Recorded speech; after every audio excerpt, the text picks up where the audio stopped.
ওয়াল্লাহি ওয়াল্লাহি লা ইউখজিকাল্লাহু আবাদা।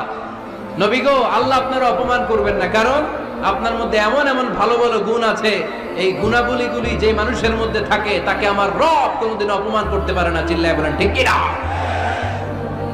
নবী হে, ইন্নাকা লা তাসিলুর রাহিমা, আপনি আত্মীয়তার সম্পর্ক বজায় রাখেন।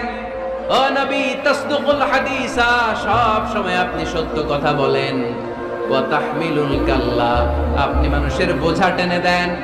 ওয়া তাকসিবুল মা'দুমা, যার উপার্জন করার কেউ নাই, নিজে গায়ে খেটে আপনি তারে উপার্জন করে দেন। ওয়া তুঈনু আলা নাওয়াইবিল হক, সত্য যেখানে বিপন্ন সেখানে আপনি সাহসী সৈনিকের মতো দাঁড়িয়ে যান। সুবহানাল্লাহ।